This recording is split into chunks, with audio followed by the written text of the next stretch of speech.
Le titre de mon message ce soir, c'est l'objet de ses recherches. Hop, j'enlève ce qui me dérange. L'objet de ses recherches. On cherche tous quelque chose au bout d'un moment. On a tous quelque chose en tête, on a tous des buts, des objectifs dans la vie. On a tous des choses qui nous intéressent, normalement. Sinon, mon ami, il faut quand même que tu te poses un peu et que tu réfléchisses à ta vie. Mais normalement, il y a tous, au fond de tout le monde, il y a quelque chose. On cherche quelque chose. Des fois, on ne sait pas trop ce que c'est, mais on sent qu'il y a plus. Et Jésus aussi cherche quelque chose. Jésus, le roi des rois, il y a aussi des choses qu'il cherche. Il y a des choses qu'il a à cœur. Et autant nous, des fois, ce qu'on cherche, bon, c'est un peu nul, c'est pas terrible. Autant ce que Jésus cherche, c'est bon. Amen. Si Jésus cherche quelque chose, c'est que c'est bon. Et j'aimerais qu'on voit ensemble, on va lire un petit peu la parabole de la veuve et du juge. Alors, je sais qu'on sort d'une semaine de jeûne et prière. On avait eu en plus un H24 prière. On a eu une soirée altitude qui parlait de la prière. Et Dieu vraiment voulait encore que je parle de ça ce soir. Donc, on va rester attentif. On va voir ce que Dieu va encore nous donner ce soir. Amen. Vous êtes avec moi ? Cool. Luc 18, versets 1 à 8. Jésus leur dit une parabole pour montrer qu'ils devaient toujours prier sans se décourager. Il dit, il y avait dans une ville un juge qui ne craignait pas Dieu et qui n'avait d'égard pour personne. Il y avait aussi dans cette ville une veuve qui venait lui dire « Rends-moi justice contre ma partie adverse ». Pendant longtemps, il refusa. Mais ensuite, il se dit « même si je ne crains pas Dieu et n'ai d'égard pour personne, puisque cette veuve me fatigue, je vais lui rendre justice afin qu'elle ne vienne plus sans cesse me déranger. » Le Seigneur ajouta « Écoutez ce que dit le juge injuste. Et Dieu ne fera-t-il pas justice à ceux qu'il a choisis et qui crient à lui jour et nuit? Les fera-t-il attendre? Je vous le dis, il leur fera rapidement justice. Mais quand le Fils de l'homme viendra, trouvera-t-il la foi sur la terre? Amen. Le but de cette parabole, les paraboles ont un objectif. Ils ne visent pas à 15 000 choses. Les paraboles sont là pour nous donner un enseignement. Et l'enseignement de celle-là est donné dès le début. Jésus leur dit une parabole. Pourquoi ? Pour montrer qu'ils devaient toujours prier sans se décourager. C'est le but de la parabole. Mon ami, c'est que tu pries toujours sans te décourager. L'histoire, elle est simple. Il y a un juge inique, on l'appelle souvent le juge inique. Inique, c'est profondément injuste. En gros, c'est pas le bon taf qu'il fait, le gars. Il est juge et il est profondément injuste. Il n'a pas de crainte pour Dieu et il n'a d'égard pour personne. En gros, le juge, c'est l'antagoniste de Dieu. Ok ? Le juge, c'est l'opposé de qui est Dieu. Dieu est profondément juste. Amen ? Vous y croyez un petit peu quand même ? Dieu est profondément juste. Dieu n'est pas seulement juste, Dieu veille à la gloire de son nom. Dieu ne fait pas n'importe quoi parce que pour lui, c'est important qu'à son nom, on y rattache la sainteté, la confiance, la fidélité.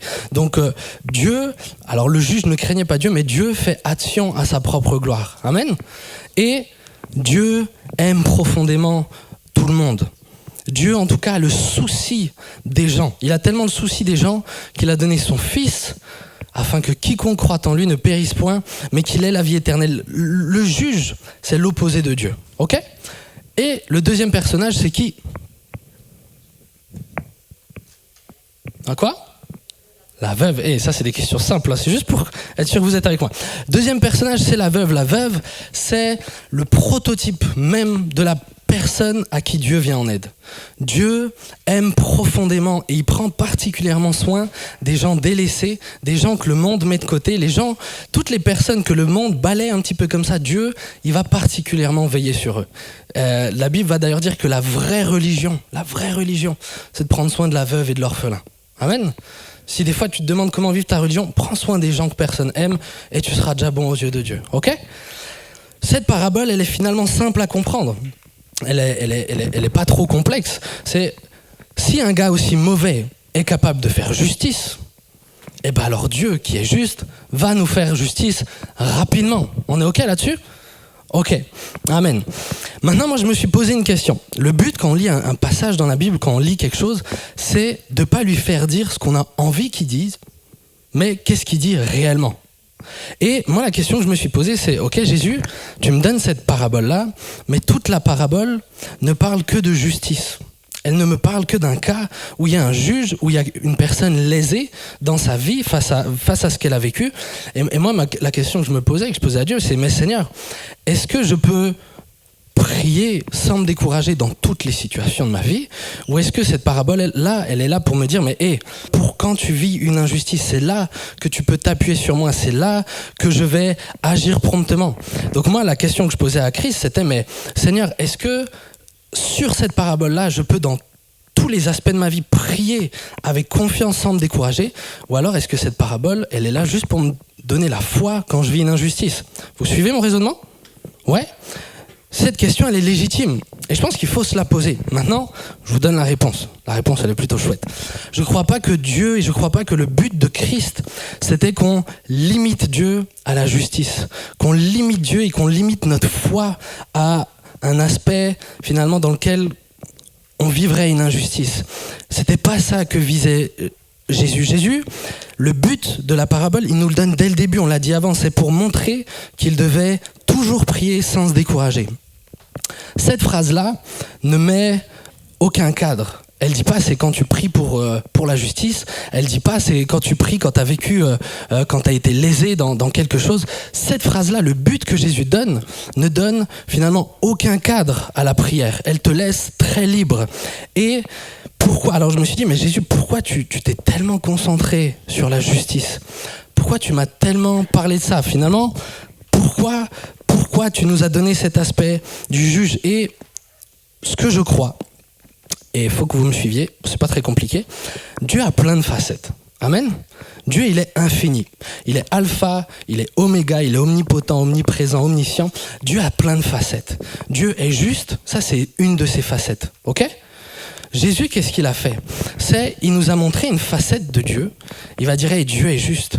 Et si dans ta vie, tu vis une injustice, si tu cries à ce Dieu qui est juste, alors attends-toi à ce que Dieu fasse justice. Mais Jésus nous a pas parlé de la justice pour qu'on y rattache notre prière. C'est pas ça le but de Christ. Le but de Christ, c'est qu'il est en train de te dire, hey, si tu t'appuies sur Dieu tel qu'il est, alors attends-toi à ce qu'il agisse. Amen. Je m'explique un peu plus. Dieu est juste. Ok, on le lit dans Deutéronome 32:4, qui va dire « Il est le rocher, ce qu'il accomplit est parfait, car toutes ses voies sont justes. C'est un Dieu fidèle et dépourvu d'injustice. Il est juste et droit. » Psaume 145, verset 17, « L'Éternel est juste dans toutes ses voies et bon dans toutes ses œuvres. » Ok, ça c'est une facette de Dieu. Donc c'est vrai, quand tu vis une injustice, si tu viens vers ce Dieu juste, si tu t'appuies avec confiance sur ce Dieu juste, alors oui, ne te décourage pas, Dieu va te faire justice et il va le faire promptement. Mais est-ce que Dieu n'est que juste ? Est-ce que Dieu n'est que juste? Est-ce que notre Dieu est seulement ça? Non, notre Dieu est bien plus. Dieu est bon. 1 Chronique 16, verset 34. Célébrez l'Éternel car il est bon. Oui, sa bonté dure éternellement. Goûtez, Psaume 34, 8. Goûtez, voyez combien l'Éternel est bon. Heureux l'homme qui cherche refuge en lui. Dieu est un refuge. Psaume 18, verset 3. L'Éternel est mon rocher, ma forteresse, mon libérateur, mon Dieu, mon rocher où je trouve un abri, mon bouclier, la force qui me sauve, mon rempart. Et un dernier, et il y en a beaucoup d'autres, Dieu est un Dieu libérateur. Dieu est un Dieu libérateur. Ésaïe 45, 2. Je marcherai moi-même devant toi. J'aplanirai les pentes et je mettrai en pièces les portes en bronze et je briserai les verrous de fer. Amen. Ce que Christ était en train de nous enseigner là, c'est pas juste quand tu vis une injustice, c'est lorsque tu pries en t'appuyant sur Dieu tel qu'il est, alors attends-toi à ce qu'il agisse dans ta vie. Si tu es enchaîné, si tu as des problèmes dans ta vie, si le diable a réussi à te mettre une chaîne et que tu viens vers le Dieu libérateur, attends-toi à ce que ce Dieu-là te libère. Prie sans te décourager, jusqu'à ce qu'il te libère. C'est ça que veut dire la parabole. Le centre de la parabole, c'est pas la justice. Le centre de la parabole, c'est la fidélité de Dieu face à ce qu'il est. Amen. C'est trop bon. Jésus, il établit là un lien de cause à effet. Bien sûr, dans la parabole qu'il nous donne, il le reporte à tous les aspects de Dieu. Dieu est fidèle, Dieu est bon, Dieu est miséricordieux, Dieu pourvoit. Il y a tellement de facettes de Dieu. Il y a un lien de cause à effet. La promesse que Christ te donne, c'est si tu t'appuies sur Dieu, parce que tu le connais, attends-toi à ce qu'ils te répondent. Et prie, je le rappelle, ça reste le but, prie sans te décourager. Amen.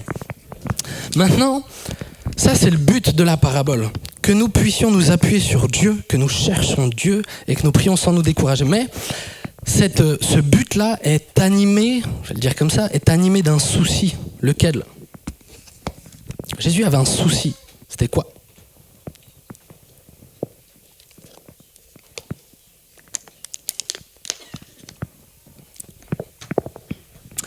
La parabole commence en disant que le but, c'est qu'on prie sans se décourager. Maintenant, le texte finit avec le souci qu'a réellement Jésus. Le souci qu'a réellement Christ, c'est « Mais quand le Fils de l'homme viendra, trouvera-t-il la foi sur la terre ?» Ça, c'est ce qui préoccupe Jésus. Il a envie que tu pries, il a envie que tu pries sans te décourager, il veut que Dieu agisse dans ta vie, mais le souci de Christ, ce qui anime Christ et ce qui préoccupe Jésus, c'est « quand je vais revenir, est-ce que je vais trouver la foi sur la terre ?» Jésus, le chercheur de foi. Jésus cherche. Jésus est intéressé par la foi. Jésus est passionné de foi. Il aime la foi. C'est dans ses tripes. Il cherche ça. C'est même durant la vie qu'il a eue sur terre, on va le voir, mais au ciel, c'est quelque chose qui le préoccupe. Il sonde la terre, il sonde les hommes et il cherche la foi parmi nous. Dieu, Jésus aime la foi profondément. Il est comme un orpailleur, là, les chercheurs d'or, qui mettent plein de choses dans leur tamis et ils vont chercher. Et puis les trois quarts des choses, généralement, c'est des cailloux qui n'ont pas beaucoup de valeur.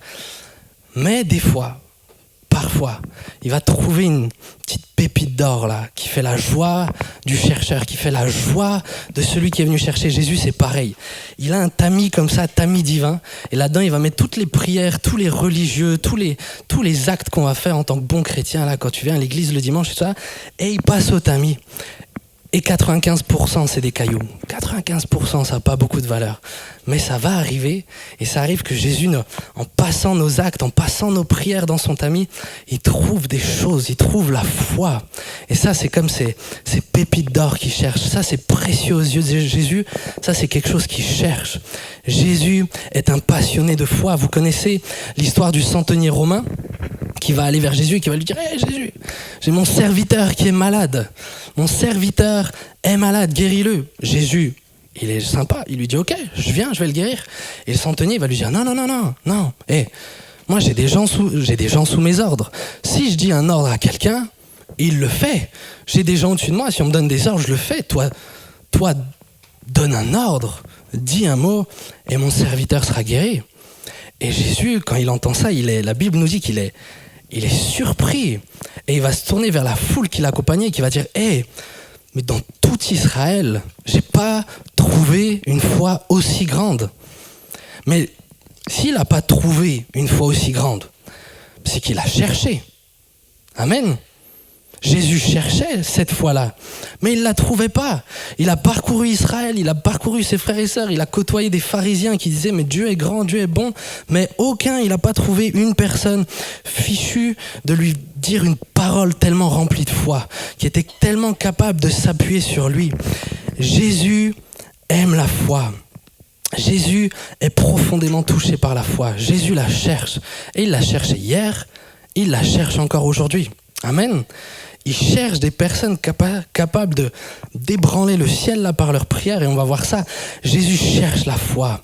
Combien il aime la foi. Hébreux 12:2 nous dit, je vous ai donné 2 versions, parce que j'avoue que les versions me plaisaient pas. Chef est le consommateur de la foi, qui, en vue de la joie qui lui était réservée, a souffert la croix, méprisé l'ignominie et s'est assis à la droite de Dieu. Ça, c'est la version Louis II. Jésus, le chef et le consommateur de la foi.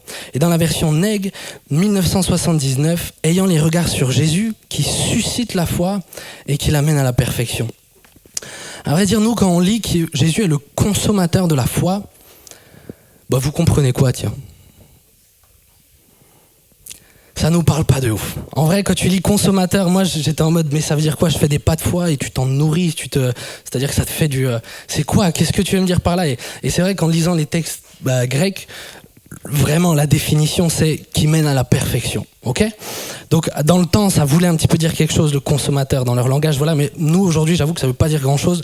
Ce que va vraiment dire le texte, pour que nous on le comprenne, c'est Jésus est le chef de la foi. Le texte, les mots, on va utiliser le mot prince, c'est vraiment celui qui a autorité, celui qui est au-dessus, il est le chef. Mais il y a aussi cette notion de pionnier, donc celui qui commence quelque chose. Donc effectivement, Jésus, c'est celui qui va faire naître la foi en toi. C'est celui qui va la susciter, mais il veut pas juste la susciter. Il veut pas s'arrêter à là. Jésus aime la foi. Jésus, c'est quelque chose qui le passionne, donc il va la prendre, il va la faire naître, et il va l'emmener à la perfection. Amen. Jésus aime tellement la foi. Et j'aimerais qu'on parle un petit peu de la foi. C'est mon petit 2. La foi, c'est la porte d'entrée de Dieu sur le monde. La foi, c'est la porte d'entrée de Dieu sur le monde. C'est-à-dire que Dieu est Dieu, c'est vrai, mais de façon assez évidente, et je ne vais pas le démontrer là, ça sera un petit peu long, mais Dieu utilise les hommes. Et tout ce qui concerne la terre, Dieu passe par les hommes. Dieu passe par nous. Dieu ne veut pas utiliser un autre moyen que nous. Dieu passe par les hommes par le moyen de la foi. Ok ? Dieu cherche des hommes de foi. C'est comme si ta foi, ta prière de foi va comme tracer un chemin à Dieu pour qu'il agisse sur terre. Dieu est Dieu. J'aurais envie de dire ça comme ça. Dieu a 1000 possibilités pour intervenir sur cette terre. Mais il va se limiter à ta foi à toi. Il va se limiter à ta prière à toi. Et les amis, je vous promets que ça, c'est un truc de dingue. C'est-à-dire que ta foi, ta prière, comme je l'ai dit, ça va comme tracer un chemin pour Dieu. Et Dieu va, comme un sillon, et Dieu va remplir ce sillon-là. Dieu va pas faire plus, Dieu va pas faire moins. Dieu veut passer par ta foi. C'est ta foi qui va lui donner une porte d'entrée sur la terre. Et on va lire un texte ensemble pour mieux comprendre ça. C'est dans 2 Rois chapitre 13, versets 14 à 19. Peut-être vous connaissez ce texte. Alors qu'Élisée était atteint de la maladie dont il mourut, Joas, le roi d'Israël, descendit vers lui, pleura contre lui et dit « Mon père, chars et cavalerie d'Israël ». Élisée lui dit « Prends un arc et des flèches ». Et il prit un arc et des flèches. Puis Élisée dit au roi d'Israël « Bande l'arc avec ta main ». Quand il l'eut fait, Élisée posa ses mains sur celles du roi et dit « Ouvre la fenêtre à l'est ». Et il l'ouvrit. Élisée dit « Tire ». Et il tira. Élisée dit « C'est une flèche de victoire de la part de l'Éternel, une flèche de victoire contre les Syriens.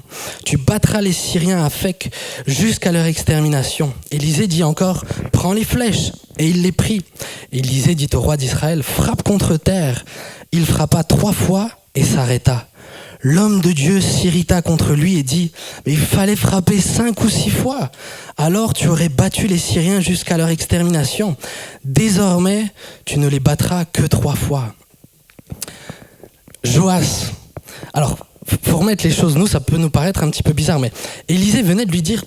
Élisée, déjà, c'est un prophète, ok ? C'est un homme de Dieu. Il a fait des choses extraordinaires. On savait que quand il parle, c'est de la part de Dieu. Il dit au roi, mais prends une flèche, tire-la. Cette flèche, c'est une flèche de victoire. C'est une victoire contre les Assyriens, ok ? Puis il va lui dire, prends-les, taper sur le sol. C'est pas parce qu'il y avait un truc par terre qui le dérangeait. On est ok ? C'était forcément un acte prophétique, ok ? On est d'accord avec ça ? Joas, il va faire quoi ? Il va taper 3 fois. Du coup, Dieu va faire quoi ? Dieu va lui donner 3 fois la victoire. Si Joas avait tapé 2 fois, Dieu lui aurait donné 2 fois la victoire. Si Joas avait tapé jusqu'au bout, Dieu aurait donné entièrement la victoire. Et ce texte nous apprend qu'il y a une vraie relation entre notre foi, ce qu'on va exprimer de notre foi, et ce que Dieu va faire. Dieu va se conformer à ta foi pour agir. Si Joas avait frappé 5 fois, il aurait exterminé les Syriens. S'il avait frappé que 2 fois, il aurait agi que 2 fois. Dieu s'est cloisonné. Dieu s'est limité à l'action de Joas. Et Dieu va se limiter à tes actions à toi. Dieu va se limiter à ta foi à toi. Quelle limite donnes-tu à Dieu ? Quelle limite donnes-tu à Dieu ? Ta foi va tracer un chemin à Dieu, elle sera son champ d'action. La limite de ta prière sera la limite que Dieu se donnera. Amen. Dieu va se limiter. Et on le voit dans d'autres textes, c'est pas le seul texte. Jésus va dire, vous connaissez cette phrase, qu'il en soit fait selon ta foi. Vous connaissez cette phrase ? Mais qu'est-ce que ça veut dire? Qu'il en soit fait. Là, quand Jésus disait ça, on était sur du miracle, ok? Qu'il en soit fait. Il est en train de parler de Dieu. On est ok? Qu'il en soit fait. Là, le gars, il cherche un miracle. Donc quand Jésus dit qu'il en soit fait, il est en train de dire, mais que Dieu agisse selon ta foi. Amen. C'est ta foi qui va déterminer ce que Dieu va faire ou non. Et ça, les amis, c'est un truc de dingue. C'est un truc de dingue. Qu'est-ce que tu vas demander à Dieu? La mesure que tu demanderas sera la mesure que tu recevras. Amen. La mesure que tu demanderas, ça sera la mesure que tu recevras. Dieu, il aurait voulu exterminer les Syriens, mais Dieu se limite à ce que Joas a fait. Et je crois que Dieu, des fois, veut faire des grandes choses dans ta vie, mais il se limite à ce que tu lui demandes. Qu'est-ce que tu demandes à Dieu? Comment tu le lui demandes? Sur quoi tu t'appuies? Dieu, il te laisse libre. Et quand on regarde le contexte, Élisée, il s'énerve derrière, ok? C'est qu'il était au courant, non? Si Élisée se fâche contre Joas, c'est qu'il était au courant qu'il fallait taper plein de fois. Mais Élisée va juste regarder. Il va se fâcher un petit coup après quand même. Mais il va juste regarder. Mais Dieu, souvent, je crois qu'il veut pas que tu manifestes la foi parfaite. Dieu est très content d'agir avec ta foi à toi. Dieu, il prend plaisir à travailler avec ce que toi tu as, ce que toi tu connais de lui. Dieu veut pas que tu fasses la prière ultime. Dieu il va te laisser libre dans ta foi. Il va te laisser libre de lui demander les choses. À toi de le faire. Jacques 2, 18 va dire, vous connaissez, mais quelqu'un dira, toi, tu as la foi, et moi, j'ai les œuvres. Montre-moi ta foi sans les œuvres, et moi, c'est par mes œuvres que je te montrerai ma foi. C'est bien de dire que Dieu est bon. Peut-être vous le dites, c'est bien de le dire, c'est cool. Maintenant, dans ta vie, si un non-croyant vient vers toi et dit, ok, tu me dis que Dieu est bon, c'est chouette, qu'est-ce qui me le prouve dans ta vie? Qu'est-ce que par la foi en la bonté de Dieu, tu as réussi à saisir? Qu'est-ce que Dieu a fait dans ta vie? Je ne vais pas vous demander de citer, mais qu'est-ce que Dieu a fait dans ta vie parce que tu t'es appuyé sur lui en tant qu'un Dieu bon? Dieu pourvoit, on le dit tous, Dieu tu pourvois, Dieu merci, Dieu cela, mais qu'est-ce que tu as obtenu par la foi en ce Dieu qui pourvoit? Qu'est-ce que tu as chez toi qui a été obtenu par la foi? Qu'est-ce que tu as chez toi qui montre que Dieu pourvoit? Qu'est-ce que ta foi a obtenu? Ces choses-là qu'on obtient par la foi dans ce Dieu véritable, dans ce Dieu qui pourvoit, c'est ça les pépites d'or que cherche Jésus. Amen. C'est ça que Jésus cherche. Jésus, quand tu es en train de faire une prière de foi, tu es en train de tracer un truc et tu es en train de dire au monde, regardez la fidélité de mon Dieu. Regardez comme mon Dieu va pourvoir. Regardez comme mon Dieu a pourvu à mes besoins. Et nous, trop souvent, on se gêne de demander. Mais je crois réellement que ça c'est l'ennemi. Hein. Ça, c'est l'ennemi qui veut faire tu te prends pour qui à demander ça? Non. Mais Dieu, il n'est pas comme ça. Dieu, il donne avec abondance. Et Dieu veut qu'il soit connu comme un Dieu d'abondance. Dieu, c'est pas un radin. Amen. Dieu, il est capable de pourvoir à des trucs de ouf. Mais il le fait pas. Pourquoi? Parce qu'on le demande pas. On limite Dieu, les amis. On limite tellement Dieu. Pendant la semaine de jeûne, il y a un témoignage qui m'a trop touché. C'est le témoignage de Bertrand. Bertrand Huet, c'est un de nos pasteurs. Bertrand, il va dire qu'à un moment, c'était la dèche chez lui. On connaît tous des moments de dèche. Et lui, il va à une réunion de prière et voilà, il va dire au frère qui était là, au frère responsable, il va lui dire prie pour moi, s'il te plaît, parce que là, il y a plus rien dans le frigo, quoi. C'est la dèche, j'ai besoin que Dieu m'aide. Et le frère, il va faire la chose suivante. Il aurait pu dire simplement, oh Dieu, tu es le Dieu qui pourvoit à ses besoins, amen. Et il va pas faire ça. Moi, j'aime trop la prière de ce frère-là. Elle m'a trop fait kiffer. Je veux vraiment nous encourager à ça ce soir. Il va dire la chose suivante. Il savait que Bertrand travaillait dans un magasin. Et il va dire, Seigneur, il n'a pas dit Seigneur pourvoit à ses besoins. Il a dit, Seigneur, je prie que chaque mois, Bertrand reçoive un caddie plein gratuit. Pourquoi tu demandes ça? Pourquoi tu demandes ça comme ça? Tu peux pas juste dire Dieu pourvoit. Non, très précis dans sa demande. Seigneur, un caddie rempli gratuit. Et qu'est-ce que Dieu va faire? Dieu va donner à Bertrand chaque mois un caddie rempli gratuit. Amen. Dieu s'est limité, s'est cantonné à la prière de ce frère. Et ça, c'est le grand encouragement pour nous ce soir. Oui, de un, Dieu va se limiter à ta foi, mais j'aimerais t'encourager à faire des prières précises. Fais des prières précises, fais des prières bizarres comme ce frère a fait, parce que plus plus ta prière elle est précise, plus ta demande elle est précise, moins il y a de la place pour attribuer ça au hasard. Si le gars avait juste dit pourvoi, et puis je sais pas, Bertrand aurait trouvé de l'argent par terre, et puis il aurait trouvé, là on aurait pu, les collègues ils auraient pu dire ouais, un coup de chance quoi, c'est bon, c'est le hasard. Mais là il demande un caddie plein gratuit, il reçoit un caddie plein gratuit. Bon, la place pour laisser ça au hasard, ça devient chaud. Jésus, ça c'est une pépite d'or, ça c'est une belle pépite là dans le tamis de Jésus. Ça c'est ce qu'il cherche. Jésus va se limiter à ta foi et il aimerait que tu fasses des prières précises. Fais des prières bizarres, fais des prières précises, fais des prières ultra spécifiques. Ultra spécifiques, tu vas être tellement heureux quand tu vas voir que Dieu va agir tellement proche. On a les pasteurs, ils nous ont déjà donné des témoignages de ouf, ils voulaient un pantalon de telle couleur avec un petit truc et tout ça, il va recevoir quoi? Le pantalon de la couleur avec le petit truc. J'ai dit mais pourquoi? Mais Dieu il aime ça. Dieu il aime ça. Il y a pas longtemps, je voulais m'acheter un vélo un peu meilleur et je check un peu sur Le Bon Coin et je vois un vélo qui me plaît bien. Un peu cher, mais franchement, par rapport à l'état dans lequel il était, cool. Alors je retire l'argent, je contacte le gars, je dis ok, j'arrive et tout ça, et je suis en voiture et je suis pas en paix. Et je sens que Dieu me dit mais pourquoi tu me le demandes pas? Et alors moi je suis en mode, j'ai déjà rendez-vous avec le gars, je me dis mais non Mike, va. Et j'avais pas la paix, c'était un truc de ouf. Dieu il me disait mais pourquoi tu me demandes pas un vélo? C'est quoi le problème quoi? Et alors je fais demi-tour, je dis au gars écoute j'ai un empêchement, c'est vrai si Dieu m'empêche d'y aller, je vais pas y aller. J'ai un empêchement, je peux pas venir. Et je dis à Dieu Dieu pourvois un vélo s'il te plaît quoi. Et très peu de temps après je reçois un vélo, je vais pas vous dire combien il vaut, mais Dieu il m'a mis aux petits oignons. Dieu, il m'a mis trop bien. Dieu, ça le saoulait que je me débrouille par moi-même. Dieu, il voulait un petit peu perfectionner ma foi. Jésus, il me voyait, il me disait, tu peux obtenir plus par la foi. Et c'est ça ce qu'il est en train de te dire ce soir. C'est, tu peux obtenir plus par la foi. Je vais me limiter à ce que tu as fait. Ta prière va limiter la manifestation de Dieu sur la terre. Dieu a envie de se montrer dans toute sa gloire. Il faut que ta prière lui laisse la place. Il faut que ta prière le challenge. Il faut que ta prière challenge tes collègues. Il faut qu'ils t'entendent prier. Il faut que tu aies des prières de ouf. Mais parce que ça manifeste la gloire de Dieu. Le chef de la foi. Jésus est le chef de la foi. J'aimerais pas maintenant qu'avec cette prédication, tu t'imagines que par la foi, tu vas pouvoir contraindre Dieu à faire ce qu'il n'aurait pas envie de faire. Ça reste important quand même pour moi de le préciser. Jésus est le chef de la foi. C'est lui qui fait naître la foi. Amen. Ta prière, si elle n'est pas dans l'esprit de Dieu, si ta prière n'est pas conforme à ce que Dieu désire, Dieu le fera pas. Ta prière, ça sera pas de la foi, ça sera de la folie. Ça c'est pas une prière de foi. C'est Jésus qui fait naître la foi. Donc la foi ne peut que lui être soumise. Peut-être que tu demanderas moins que ce qu'il aurait voulu te donner. Ça oui, ça on le fait souvent je crois.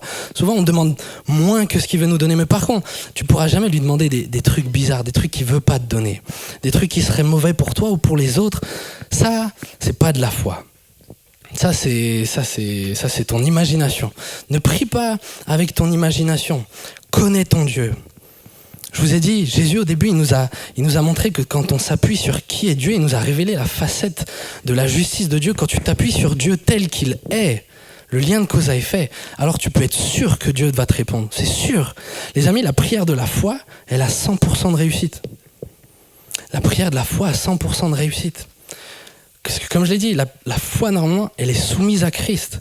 Si elle n'est pas soumise, alors oui, Dieu ne le donnera pas, mais alors c'est pas la foi telle que Jésus la veut, telle que Jésus la voit. Mais connais ton Dieu. Plus tu vas connaître ton Dieu, plus tu vas savoir ce que tu peux demander. Amen.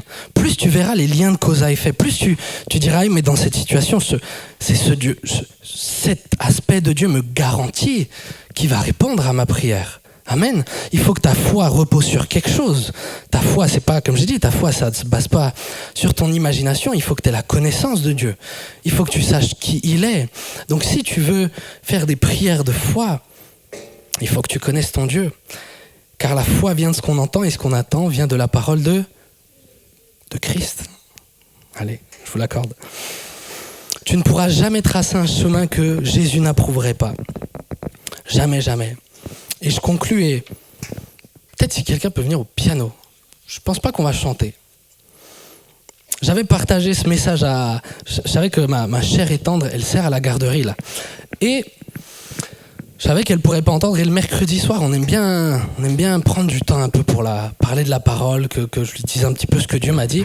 Et là, vu que je savais qu'elle serait pas là, je lui ai parlé un petit peu de la prédication. Et à la fin, très spirituel que je suis, moi je voulais aller voir un dessin animé. Il y avait un dessin animé qui était dans la tête. Oui, vos responsables sont hyper pieux. Et j'avais un dessin animé en tête. Et du coup, je finis mon truc. C'était un trop bon moment avec ma femme. Et puis voilà, je commence à parler je passe un petit peu autre chose. Et ma femme, elle me dit, oh, tu peux pas me dire qu'il faut prier précisément et puis on se met pas à prier là. Elle dit, on va demander quelque chose de précis. Et elle avait trop raison. Donc on a fait quoi ? On a pris le temps de faire une demande c'est elle qui a pris, vraiment elle a fait une demande hyper spécifique. Je me suis dit, oh Dieu, tu entends, c'est toi qui as inspiré ça. Et ça, c'est ce qu'on va faire après. On va prendre 5 minutes. Réfléchissez déjà un petit peu à ce que vous voulez demander. Mais je vais vous laisser l'opportunité de faire une demande très spécifique. Et ce que vous allez demander, nous, ce qu'on a fait, c'est qu'on a fait la demande et puis on l'a écrit. Parce qu'il faut qu'on se souvienne de ces choses. Il faut qu'on puisse le témoigner. Heureusement que Bertrand nous a témoigné cette histoire du caddie, là. J'aime tellement ce témoignage. Mais il aurait pu l'oublier, mais il s'en rappelle. Et il faut qu'on se rappelle des choses qu'on demande. Ça nous donne tellement de joie. Moi, je cherchais des témoignages, j'en ai d'autres. Et en les cherchant, j'ai trouvé des prières que j'avais faites. Il y avait une prière que j'avais faite où j'avais marqué, mais Seigneur, on n'a plus de congélo, il a lâché. Il faut que tu me donnes un congélo. Mais entre-temps, Dieu m'a donné le congélateur. J'étais allé le chercher encore avec Pierre, on est allé le chercher. J'avais oublié cette prière. Et là, j'ai pu écrire dans mon carnet. Et Dieu a répondu à ce moment-là à cette prière. Écrivez ce que vous demandez à Dieu. Il va prendre tellement de plaisir. Dieu aime travailler avec nous, amener ta foi à la perfection. Peut-être qu'aujourd'hui, tu as l'impression de ne pas être capable de te saisir de grand chose. C'est pas grave. Tout va bien. Il est sur le trône. Il règne. On a nos vies dans sa main. On est tranquille, mais il veut te challenger. Fais des prières un petit peu qui te challenge. Cherche Dieu. Dieu aspire réellement une collaboration joyeuse entre lui et les hommes. Jean 16, 24 va nous dire, mais jusqu'à présent, vous n'avez rien demandé en mon nom. C'est Jésus qui parle. Jusqu'à présent, vous n'avez rien demandé en mon nom. Demandez et vous recevrez, afin que votre joie soit parfaite. Autant Dieu veut que sa gloire soit manifestée, autant il a vraiment envie que tu sois heureux.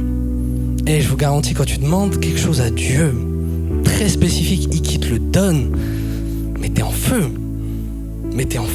Ça fait trop plaisir. Et c'est un tel témoignage pour la gloire de Dieu. Dieu veut ça. Dieu veut que ta vie produise ces pépites d'or là, ces pépites Jésus le cherche. Est-ce que ta vie lui propose ces choses-là ?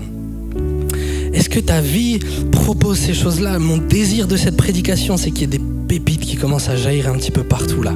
Qu'il y ait des prières de foi qui viennent challenger Dieu, des prières de foi qui viennent confondre nos collègues, confondre nos amis, se dire mais c'est pas possible, il avait prié pour ça, il le reçoit tel quel, c'est pas normal. C'est pas normal, Dieu cherche ça. Il le cherche, mes amis. Et on va prier. Je prie vraiment que notre vie puisse être cette rivière éclatante, ô bon de l'or. Ces œuvres précieuses, enfantées dans la foi, qui font la joie de notre Maître. Amen. C'est l'objet de ses recherches. Alors ce qu'on va faire, c'est qu'on va se lever. On va pas après prendre de temps de louange, mais on va se lever. Est-ce que ça vous donne envie de prier ? J'ai eu un amen. Est-ce qu'il y en a d'autres ? Est-ce que ça vous donne envie de prier ? Est-ce que vous comprenez que ta foi va tracer un chemin sur la terre pour Dieu ? Amen. Qu'est-ce que vous allez lui tracer là maintenant ? Qu'est-ce que vous allez lui tracer ? Moi, hier, j'ai fait ma prière bizarre. Moi, c'était mercredi. Hier, mercredi, j'ai fait ma prière très spécifique. J'ai juste demandé du piano juste pour que tu sois pas gêné de prier, ok ? Moi, je vais pas prier dans le micro, mais juste, je vous vois me regarder, vous êtes déjà crispés, les amis. T'es en train de parler à Jésus, c'est ton frère, c'est ton ami, c'est celui qui va pourvoir. Il a plus envie que toi de se manifester sur terre. Il a plus envie que toi que sa gloire soit révélée. Il a plus envie que toi que ta prière soit réalisée. Amen. Détends-toi et prie. Amen. Allez, je vous laisse prier et puis après dans 3 minutes je reprends le micro, je conclue et puis je vous laisse faire.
Oh Dieu, tu as entendu les prières, tu entends les prières qui s'élèvent vers toi.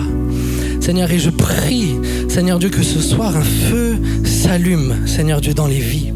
Seigneur Dieu, révélation de ton désir d'agir au travers nous. Père éternel, je prie réellement que dans leur vie et que dans ma vie, Seigneur Dieu, beaucoup d'œuvres de foi viennent naître. Seigneur Dieu, que nous puissions aussi dire comme Jacques, mais regardez mes œuvres, regardez la foi, regardez la fidélité de Dieu. Père éternel, je prie qu'au travers de nos vies, tu puisses manifester ta gloire. Père éternel, si des malades sont là, Seigneur, viens les toucher, viens les guérir. Seigneur, peut-être certains ici ne te connaissent pas du tout. Père éternel, révèle-leur qui tu es. Révèle-leur, Seigneur Dieu, qu'ils puissent te demander que tu te révèles à eux. Seigneur Dieu, viens, interviens dans leur vie. Viens te révéler dans toute ta gloire. Père éternel, nous avons soif de toi. Seigneur Dieu, nous voulons être des personnes qui communiquent cette foi. Seigneur Dieu, nous voulons être des hommes et des femmes, Seigneur Dieu, qui se saisissent, Seigneur Dieu, de ces promesses, Seigneur, que tu donnes à tes enfants. Père éternel, que toute la gloire te revienne au siècle des siècles, Seigneur. Oh, je suis tellement heureux de te connaître, Jésus. Tellement heureux de vivre ces choses-là. Que ton nom soit béni, Père éternel, et que ces œuvres se multiplient dans le nom précieux de Jésus-Christ. Amen.